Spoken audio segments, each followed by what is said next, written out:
Okay, so yesterday I went to Michael's specifically not to buy yarn. And I didn't. I walked right past that yarn clearance and said, nope, not today. I am a responsible person with way too much yarn already. And then I went to Dollar Tree. We need to talk. Step one, wake up early, gonna rise with the sun. Okay, so here's how it actually went down. I went to Michael's to see, if there's anything new, any new yarn. You know how that goes. You just look. You're not buying anything, just looking. They didn't have any new yarn, but they did have yarn on clearance. Just some yarn in the aisles with clearance prices on it. And then there was some in a bin with clearance prices on it. And I was like, what? And the yarn was like, what? And I was just standing there thinking, okay, I can do this. I do not have to buy yarn. I can walk away. And then my phone rang, and it was my mom. Honestly, that was like the universe saying, Ginger, get out of there fast. You don't need more yarn. Walk away. So I did.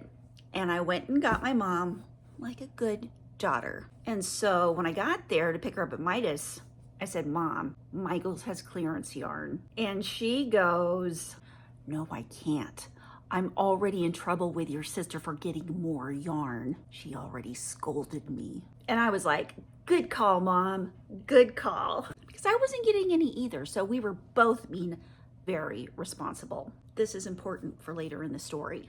So we went back to my mom's house and she showed me her lilac bush. And she already talked to me a little about it, but she said, go ahead, take some clippings.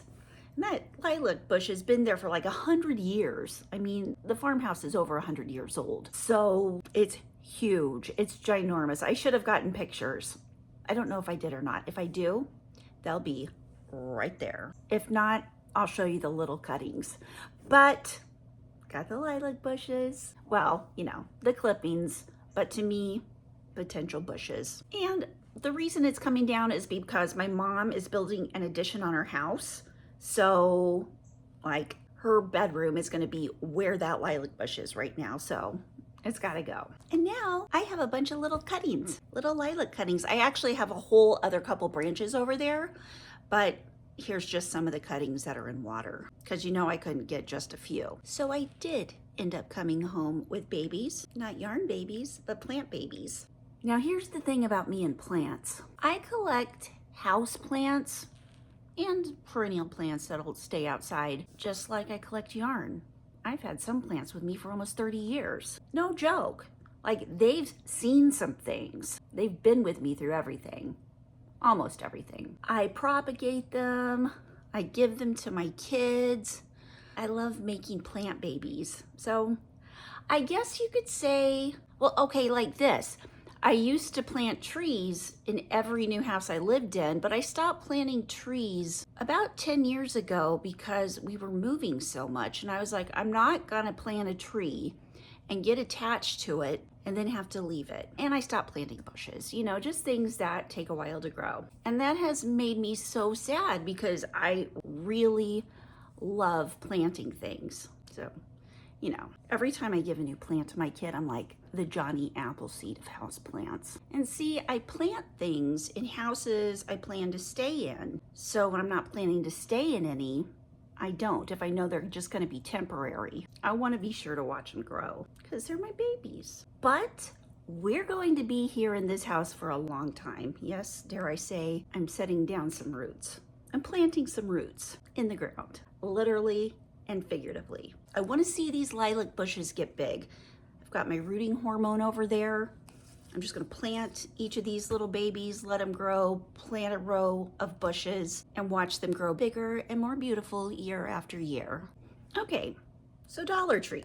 I had to go to Dollar Tree. I went the next day because I had to see if they've gotten any more yarn. For months, they've had this big empty space. It's huge, it's 8 feet long. A big, sad, empty space that keeps getting emptier. And I know that there should be yarn in there, but there's not. So I'm like, okay, they have to fill it up sometime, right? Okay, so it's still mostly empty. But they're getting crochet hooks and knitting needles and like pom-pom makers and other yarn stuff. So it's like, okay, what's going on here? But as I was getting ready to leave the craft aisle, I looked down and I saw little amigurumi kits, and I was like, what? And they were like, what? But look how cute these are. I know I am not an amigurumi crocheter, but I had to get them because they're so cute. The cuteness, look at this one. Oh my gosh. And so then I thought, okay, Ginger, okay, self, you have got amigurumi kits at home that you have not even worked on yet. You don't need to get any more. After all, I'm a somewhat responsible adult. I bought 6, but here's the important thing. I didn't buy them for me. I bought them for Emmy. She'll love this one. Baby Taylor, this one's perfect for him. And Abby is 13 years old. She loves little dinosaurs. Plus I can put those little clip hangy things that she hangs off her backpack.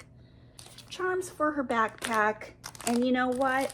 Maybe I can work on a couple while they're here because they're spending the night on Saturday night. Party! So, yeah, I did start making one. Warning, these things, you can't go by the instructions. You gotta look off the picture. But I did start making the owl. This is what it looks like so far. So, 6 kits, 3 grandkids, under 10 bucks, done. No brainer. There we go. Okay, so I was thinking about the whole thing that we have to leave the house so I can get some rooting hormone and some more Diet Coke naturally. But, you know, I've been thinking about all this, you know, what with me leaving Michael's without any yarn, especially my mom saying no to yarn because she's already in trouble from my sister. The lilac bushes sitting on the counter in my kitchen, those cute little lilac babies, and the 6 little amigurumi kits just waiting for my grandkids. I think they're all actually the same story. We don't buy yarn randomly, at least I don't. I buy it when I attach it to something or someone that I love, you know, either a memory or a person or a time or a place. When it attaches to something special in my heart, even when it's new, it's like the new experience of doing something because those bring good memories, you know, or to something we're building or to something that is growing in our heads, the possibilities. I walked away from the yarn at Michael's because it wasn't attached to anything yet. It was clearance yarn and I just wasn't feeling that attachment. You know what I'm talking about. You guys feel that attachment when you go in and see yarn. There's a reason you like certain yarns and there's a reason you didn't or don't. The yarn chemistry wasn't there. Plus, my mom called me. It was an act of God. I didn't have time to form an attachment. Thanks, Mom. But those little amigurumi kids, those kids were attached to my grandkids before I even saw them. I couldn't say no. They were already saying, put me in your bag, because I was going to make them, and I still am going to make them for my grandkids. I will show you proof. I already started making one. It'll be in the next video. So here we are at Westlake Hardware for the rooting hormone. And before I forget, I wanted to let you know that there will be a full Michael's shopping video and a Dollar Tree video. Yes, of the very ones that I was talking about earlier in this video. Also, if you're having fun watching this video, please click like and don't forget to subscribe to my channel if you haven't yet. Got my rooting hormone for my lilac bushes. Those lilac cuttings are going to be with me every spring morning for the rest of my life, or as long as I live in my house, which I intend to be a very long time. They're also going to be there for my grandkids who might be sitting out there with me, smelling the lilac bushes, picking the flowers, because they love to pick flowers. I plant things at houses I plan to stay in, and I think I'm finally staying. That was my day. I survived Michael's without buying anything. My mom is doing great about not buying any more yarn. Shout out to Mom. You're doing a great job. I got some lilac cuttings. Even though beautiful now, they are going to be even more beautiful and spread more joy in the future. And I did get 6 tiny amigurumi kits. but they're going to be a fun Saturday night with my grandkids. Was it a no-buy day? Technically, no. I did spend $7.50 at Dollar Tree, but, you know, it's for the grandkids. Casey, Honey Bunny, if you're watching this, it's only $7.50. It was for the grandkids. You're welcome. Anyway, that's my story. And I'm sticking to it. My name is Ginger. I am the yarn... My name is Ginger. I am the Yarn Geek. And together, we are untangling yarn and life together, one stitch at a time. Love you guys. Bye. Wake up, today's gonna be a good day. Wake up, today's gonna be a good day. Everybody just